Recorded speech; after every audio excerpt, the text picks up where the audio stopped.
On est ici depuis 6 mois et aujourd'hui c'est la journée de notre restitution de tout notre travail. On avait 2 volets de mission principales, un volet agricole où il s'agit de mener une enquête dans le sud Aveyron auprès d'une vingtaine d'agriculteurs, donc des entretiens agriculteurs et agricultrices, précisons-le, une vingtaine d'entretiens qualitatifs, et puis de restituer ce qu'on avait pu écouter, c'est ce que vous retrouvez dans l'exposition, et formuler des recommandations, des pistes de travail pour les institutions avec lesquelles nous travaillons.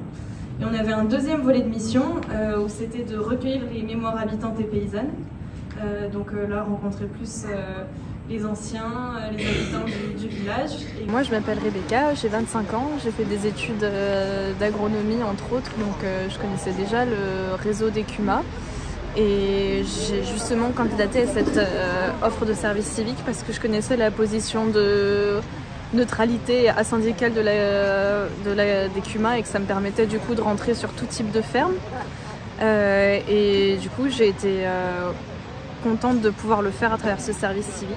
Pour ma part, je m'appelle Elodie, j'ai plutôt une formation en sciences humaines et sociales, moi, sur les questions agricoles depuis peu.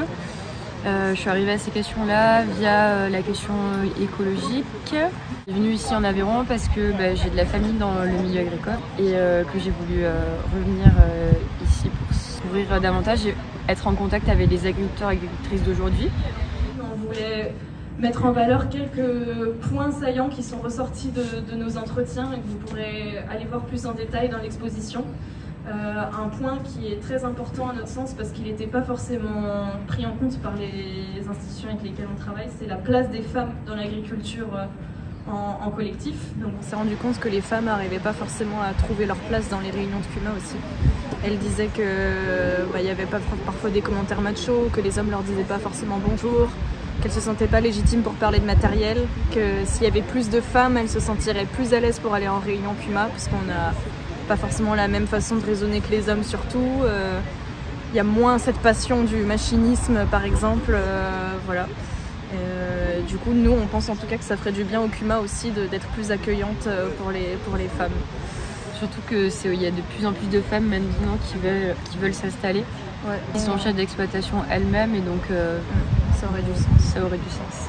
Je suis éleveur de brebis laitières, c'est une jury.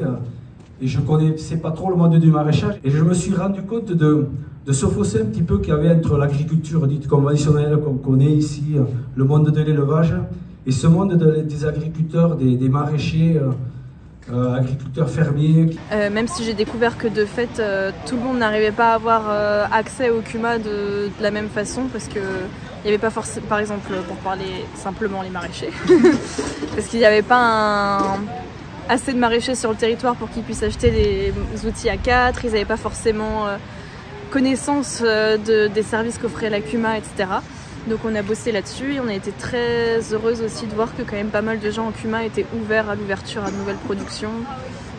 Voilà, moi c'est ce que je retiens principalement de ce service civique. J'appuierai aussi le fait que c'est intéressant les CUMA parce qu'il y a une posture asyndicale et ça peut permettre de faire aller la coopération plus loin et d'inclure plus de personnes, même si par ailleurs on a remarqué qu'il y avait une image finalement des CUMA qui était aussi présente chez les personnes qui en font pas partie, et notamment le fait que c'est plutôt associé à l'agriculture industrielle pour elles et eux, et donc il y a tout un travail à faire pour nous en fait c'est pas de dire que ces clivages n'existent pas non plus, parce que en fait chaque agriculteur et agricultrices n'ont pas les mêmes pratiques dans les CUMA, mais c'est pas pour ça qu'ils n'arrivent pas à travailler ensemble.